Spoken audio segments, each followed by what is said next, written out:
नमस्कार, hello, good evening, a very warm and a heartfelt welcome to all of you. मैं हूं आपकी host Bhavna Sharma. देश में ease of doing business ranking में लगातार ऊंची छलांग लगाने वाले मध्य प्रदेश को अचीवर्स की कैटेगरी में रखा गया है। इसके अलावा बेहतर इंफ्रास्ट्रक्चर, सुविधाएं और कानून व्यवस्था की वजह से देश और दुनिया के दिग्गज औद्योगिक घराने एमपी का रुख कर रहे हैं। आज इस मंच पर आपके सामने होंगे वो बिजनेस लीडर्स जिनके इनोवेटिव विजन, डिटर्मिनेशन और अचीवमेंट्स ने मध्य प्रदेश के बिजनेस सेक्टर को एक नई पहचान दिलाई है। आज यह महामंच है news 18 Madhya Pradesh Chhattisgarh business achievers award का, विच इज को powered by Reliance industries limited. इस आयोजन के पीछे हमारा मकसद है मध्य प्रदेश के बिजनेस सेक्टर के करंट सिनेरियो, चैलेंजेस, पॉलिसीज, बदलाव और स्ट्रैटेजी के बारे में बात करना।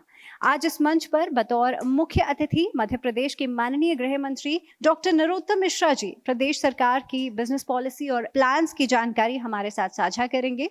इसके अलावा विशिष्ट अतिथि के रूप में मध्य प्रदेश के MSME minister mister Om Prakash Saklecha ji भी हमारे साथ होंगे। But before we move towards our first session, I would like to take this opportunity to thank our partners। जी हाँ, हम शुक्रगुजार हैं उन पार्टनर्स के जिनके सहयोग से news 18 Madhya Pradesh Chhattisgarh business achievers award के इस आयोजन को साकार किया जा सका है।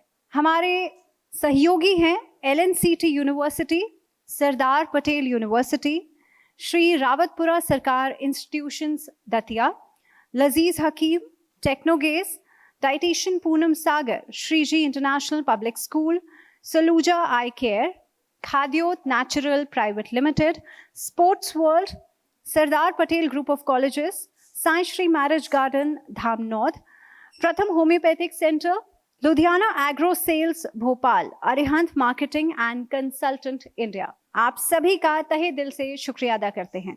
अब हम शुरू करने जा रहे हैं अपना पहला सेशन, और इस सेशन में बातचीत करने के लिए मैं अपने सहयोगी प्रशांत कटारे को मंच पर बुलाना चाहूंगी। And may I please request our panelist for this session, doctor Praveen Saluja, MS Saluja eye care Indore, Shantanu Agarwal, managing trustee, Shri Rawatpura Sarkar institutions Datia. बहुत स्वागत है। हमारे साथ हैं डॉक्टर प्रवीण सलूजा जी, MS हैं, सलूजा आई केयर इंदौर के। बहुत स्वागत है आपका। और हमारे साथ शांतनु अग्रवाल जी हैं, मैनेजिंग ट्रस्टी, श्री रावतपुरा सरकार इंस्टीट्यूट दतिया। आपका भी बहुत स्वागत है। शांतनु जी, चर्चा की शुरुआत आपसे करूंगा। एजुकेशन सेक्टर बहुत बदला है। कोरोना काल में, महामारी के बाद बहुत कुछ तब्दीली आई है, और उस तब्दीली को कैसे ग्रस्त किया आप लोगों ने?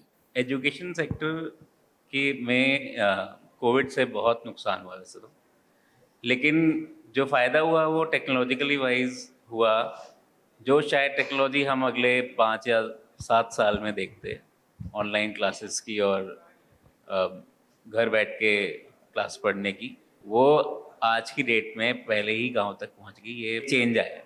प्रवीण सलूजा जी, आई सबसे ज़्यादा और महत्वपूर्ण हमारे शरीर का हिस्सा, लेकिन केयरिंग सबसे कम होती है। आज का दौर, जैसे अभी भाई साहब शेयर कर रहे थे कि डिजिटल युग का दौर है, तो ये अपने साथ कुछ एक साइड इफेक्ट भी लेकर आया है जी। हम मोबाइल, कंप्यूटर, लैपटॉप आदि स्क्रीन्स का जब भी इस्तेमाल करें तो उसका अतिशय नहीं होना चाहिए। साथ ही हमें हमारी आंखों का ध्यान इस तरह रखना चाहिए कि यदि हमारे को कोई बीमारी है, जैसे शुगर है, ब्लड प्रेशर है, तो जरूर नियमित तौर से हमारी आंखों की जांच होनी चाहिए। शांतनु अग्रवाल जी, एक तो आपके इस संस्थान से जुड़ा जरूर मैं इन्फॉर्मेशन चाहूंगा, कैसे एजुकेशन सिस्टम उसने बनाया हुआ है। दूसरा, एक गुरुकुल सिस्टम अब लोगों को बड़ा आकर्षित कर रहा है। चिंता तो नहीं होती कहीं? देखिए, संस्थान खुलता क्यों? एजुकेशन के लिए। और education is not only literacy. Literacy मतलब किताबी ज्ञान, तो सिर्फ किताबी ज्ञान के लिए नहीं। एजुकेशन में मैनर्स भी हैं, डिसिप्लिन भी है, लाइफ का एक रूटीन भी है, जो कॉलेज और कॉलेज के बाद जो है बच्चों को हेल्प करेगा। तो यही सारी चीज़ें जो हैं हमारे गुरुकुल में भी सिखाई जाती थी। तो गुरुकुल सिस्टम जो है कहीं गया नहीं है, वो तो हमारे संस्कारों में बसा हुआ है। ठीक बात है। शिक्षा पद्धति वर्तमान में इसे कैसे देखते हैं आप? दूसरा, अब सरकार तो कह रही कि भाई इंजीनियरिंग भी अब हिंदी में होगी, मेडिकल की पढ़ाई भी हिंदी में होगी। अगर स्टूडेंट को जो है हिंदी में भी समझ आता है तो उसमें कोई बुराई नहीं है। आज भी हम देखते हैं हमारे बहुत सारे टीचर्स जो हैं इंग्लिश के साथ साथ हिंदी में भी उसका मतलब समझाते हैं। मुझे लगता है कि हिंदी से कोई समस्या नहीं आएगी, हिंदी से पढ़ाई आसान होगी, उसका जो असर होगा वो और बेहतर होगा, हमारे बच्चों को ज़्यादा बेहतरीन शिक्षा मिलेगी। जी, मदर टंग है, इजी होगा। प्रवीण सलूजा जी, एक तो बच्चों को लेकर अब बड़ी परेशानी आई को लेकर, अब बच्चे भी प्रॉब्लम्स उनके साथ क्रिएट हो जाती हैं, वजह क्या है, कैसे हैंडल किया जाए? आज की कार्य पद्धति, लाइफस्टाइल इतनी ज़्यादा इंडोर रिस्ट्रिक्टेड हो गई है, उसमें सबसे ज़्यादा जो कॉमन कारण है वो ये कि शहरीकरण हो गया है, तो बच्चों के पास बाहर खेलने के लिए भी ऑप्शंस नहीं हैं। दूसरा, सभी चीज़ें मोबाइल, टीवी और लैपटॉप से ही पूरी हो जाती हैं, तो इसके कारण एक मायोपिया, जिसको हम एक रिफ्रैक्टिव एरर बोलते हैं, वो बहुत कॉमन हो गया है। तो मेरी पालकों से, पेरेंट्स से ये अनुरोध है कि बच्चे को जन्म के तुरंत पश्चात 3 साल की उम्र में और उसके बाद अपने चिकित्सक की सलाह अनुसार जरूर समय समय पर प्रारंभिक आंखों की जांच करवानी चाहिए। इसको हम प्रिवेंटिव आई चेकअप बोल सकते हैं। अर्ली एज में अगर चश्मा आपको लग गया तो उतर भी सकता है क्या? दूसरा ये कि क्या और विदाउट आप कॉन्ट्रैक्ट लेंस या फिर और इंट्राक्युलर लेंस जिक्र होता है, क्या बेहतर है टेक्नोलॉजी? चश्मे अगर किसी को रिफ्रैक्टिव एरर के कारण लगाने पड़ रहे हैं तो वो एक निश्चित उम्र के बाद, और यदि मरीज का पावर स्थिर हो और उसको जो भी प्रक्रिया हम करना चाह रहे हैं उसके लिए कोई कॉन्ट्रा इंडिकेशंस ना हो, तो वो उस प्रक्रिया के माध्यम से उसका लाभ लेकर चश्मे से वो आज़ादी पा सकता है। जी, अब रहा सवाल कॉन्टैक्ट लेंस का, तो कॉन्टैक्ट लेंस आँख के ऊपर लगाई जाने वाली एक लेंस होती है जो काली पुतली के ऊपर, जिसको मेडिकल भाषा में कॉर्निया कहते हैं, जी। उसके ऊपर लगाई जाती है। तो वो लगाया जा सकता है, पर उसके साथ कुछ सावधानियां हैं जो लगाने के समय डॉक्टर बताते हैं, उनका विशेष ध्यान रखना चाहिए। जी, महत्वपूर्ण बात आपने बताई है। और शांतनु जी, आखिरी सवाल है मेरा, एजुकेशन सेक्टर के सामने इस वक्त चैलेंजेस क्या हैं? मुझे लगता है एक बहुत बड़ा चैलेंज है आज की डेट में स्टूडेंट्स को वापस क्लासरूम में लाना, और धीरे धीरे लोग नॉर्मलाइज होते हैं, हो रहे हैं, आ रहे हैं, लेकिन एक जो मोबाइल एडिक्शन आज की डेट में हो गया है, ये थोड़ा स्टूडेंट्स को इसको कंट्रोल करना और क्लासरूम्स में वापस स्टूडेंट्स को लाना, यही दो बहुत बड़े चैलेंज हैं। बहुत शुक्रिया आप दोनों खास मेहमानों का, शांतनु जी, प्रवीण जी, बहुत शुक्रिया, बहुत धन्यवाद। धन्यवाद। और अब वक्त है हमारे अगले सेशन का, जिसमें कि मध्य प्रदेश के बिजनेस सेक्टर से जुड़े तमाम बिंदुओं के ऊपर हम बातचीत करेंगे, चर्चा करेंगे। और इस सेशन के लिए मैं सबसे पहले अपने सहयोगी अनुराग श्रीवास्तव जी को मंच पर बुलाना चाहूंगी। और अब मैं श्री ओम प्रकाश सखलेचा जी आपको मंच पर बुलाना चाहूंगी। कृपया आप मंच पर आइए, जोरदार तालियों के साथ स्वागत कीजिए सखलेचा जी का। मंत्री जी, आपका बहुत स्वागत है। और आज हम बात करेंगे एमएसएमई सेक्टर को लेकर। तो क्या लगता है आपको कि कोरोना काल के बाद मध्य प्रदेश में एमएसएमई सेक्टर ने रफ्तार पकड़ ली है? देखिए, हर रात के बाद बहुत सुनहरी सुबह आती है और वो सुबह मध्य प्रदेश में आ चुकी है। अगर मैं बात करूं तो आज मध्य प्रदेश हर एंगल से, पूरा इंफ्रास्ट्रक्चर के हर दृष्टिकोण से तैयार स्टेट है। लेकिन मंत्री जी, एक मैं रिपोर्ट देख रहा था जिसमें मध्य प्रदेश में इंदौर को एमएसएमई सेक्टर का हब के तौर पे विकसित होते हुए बताया गया। मध्य प्रदेश में समान रूप से विकास हो सके, एमएसएमई सेक्टर डेवलप हो सके, इसको लेकर भी कोई प्रयास सरकार की तरफ से? 42 जिलों में अभी पिछले 1 साल में अलग अलग इंडस्ट्रीज का शुरुआत हुआ। ये बात सही है कि इंदौर में ज्यादा हुआ क्योंकि वहाँ का इकोसिस्टम बड़ा था। बाकी जगह हमारे यहाँ नए एंटरप्रेन्योर तैयार हैं, उनके पास रिसोर्सेस है, लेकिन डायरेक्शन की थोड़ी कमी थी। तो वो डायरेक्शन देकर हम सभी जिलों को उठाने का प्रयास कर रहे हैं। हमने पहली बार मध्य प्रदेश में, पूरे भारत में एक नया कॉन्सेप्ट शुरू किया कि अब हम केवल इंडस्ट्री को लगाने के लिए नहीं, चलाने के लिए भी सपोर्ट करेंगे। 4 से 5 साल तक हम उसे सपोर्ट कर रहे हैं इंडस्ट्री को। बिल्कुल मंत्री जी, मैं एक मिनट आपको रोकना चाहूँगा। हमारे बीच प्रदेश के गृह मंत्री नरोत्तम मिश्रा जी आ गए हैं, मैं उनका स्वागत करता हूँ इस कार्यक्रम में। और हम बात कर रहे हैं प्रदेश के एमएसएमई मिनिस्टर ओम प्रकाश सखलेचा जी। सखलेचा जी, आप बता रहे थे कि किस तरीके से रुझान मध्य प्रदेश में एमएसएमई सेक्टर को लेकर बढ़ा है। पहली बार मध्य प्रदेश सरकार ने ये पॉलिसी बनाई कि हमारा एंटरप्रेन्योर आज आए, 5 आदमी आए, हम एक किसी भी डिस्ट्रिक्ट में कोई भी जमीन देखे और सीधा उसको अलाट कर दे, तो उसका पैसा भी 1/10 लगेगा जमीन में, और वो तुरंत इंडस्ट्रियल एरिया की डेवलपमेंट के साथ ही उसका इंफ्रास्ट्रक्चर भी बना लेगा। मंत्री जी, मध्य प्रदेश में जो बेरोजगार हैं उनको सबसे ज्यादा उम्मीद एमएसएमई सेक्टर से ही है, तो आपको क्या लगता है कि इस साल के आखिरी तक मध्य प्रदेश में कितने नए सेक्टर शुरू हो सकते हैं और कितने युवाओं को रोजगार के अवसर मिल सकते हैं? एमएसएमई ने पिछले 1 साल में 80,000 से ज्यादा रोजगार, नई इंडस्ट्री जो 5,000 शुरू हुई उसमें दिया, तकरीबन 60,000 हमने आईटी में नया एम्प्लॉयमेंट दिया, और स्टार्टअप अलग से उसकी कैलकुलेशन है। तो ये जो डायरेक्ट रोजगार है, हमेशा एक डायरेक्ट रोजगार एमएसएमई में 2 इनडायरेक्ट रोजगार भी पैदा करता है। तो आप टोटल कैलकुलेशन करेंगे तो ये 4 लाख से 5 लाख एक साल में हमने नए रोजगार के अवसर दिए। एक और आखिरी सवाल आपसे करूंगा मैं। ग्लोबल इन्वेस्टर समिट का आयोजन हुआ इंदौर में, एमएसएमई सेक्टर को इस जीआईएस से कितनी उम्मीद है, कितना निवेश? देखिए इसमें 3rd नंबर का जॉब क्रिएटर आईटी था, स्टार्टअप और आईटी। हमने 70,000 करोड़ के इन्वेस्टमेंट के कमिटमेंट हमारे पास आए। हमारे पास इसके माध्यम से 1.5 लाख लोगों के नए रोजगार के अवसर आए।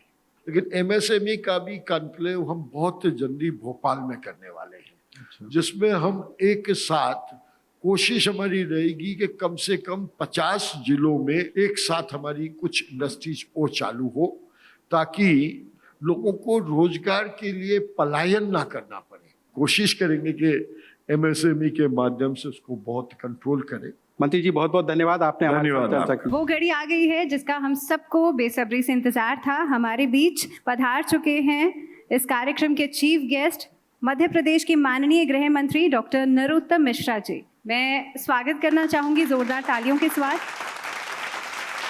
अब मैं न्यूज़ 18 मध्य प्रदेश के न्यूज़ एडिटर सुधीर दीक्षित जी से अनुरोध करूंगी कि आप माननीय मुख्य अतिथि महोदय को ससम्मानित मंच पर लेकर के आएं। Please give a huge round of applause. हमारे इस कार्यक्रम में माननीय गृह मंत्री डॉक्टर नरोत्तम मिश्रा जी का बहुत बहुत स्वागत है। बहुत धन्यवाद सर। हमारा जो आज का कार्यक्रम है वो बिजनेस को लेकर फोकस्ड है, आधारित है।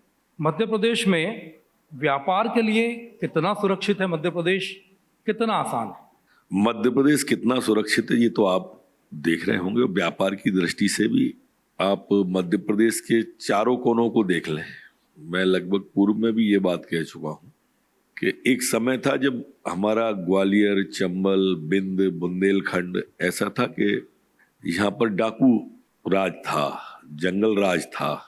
बिंद के बाद में अपन बालाघाट तरफ चले जाएंगे तो वहाँ नक्सलों समस्या थी। हम जहाँ हैं मालवा में, ऊपर पूरे में सिमी का नेटवर्क था। ये अपने प्रदेश की हल्की सी स्थिति थी। अब पिछले 15 साल में कोई चिन्हित गैंग हमने रहने नहीं दिया और नया उभरने नहीं दिया, चाहे वो ग्वालियर चंबल हो, चाहे वो बुंदेलखंड हो, चाहे वो बिंद हो। आज माफिया कोई भी मध्य प्रदेश के अंदर चिन्हित माफिया नहीं है। ये धरातल और पिच तैयार है उसके लिए जो आपके सामने। और यही कारण है कि जो इन्वेस्टर समिट अभी मुख्यमंत्री जी ने की, प्रधानमंत्री जी ने संबोधन किया, पूरे देश का सभी उद्योगपतियों, छोटे और बड़े, सभी ने बढ़ चढ़ के भाग लिया। मूलभूत सुविधाओं की अगर हम बात करें तो कारोबार और उद्योगों के लिए मूलभूत सुविधाएं कितनी बेहतर है अगर हम पड़ोसी राज्यों की बात करें, गुजरात, महाराष्ट्र की तुलना में? जल, जंगल, जमीन,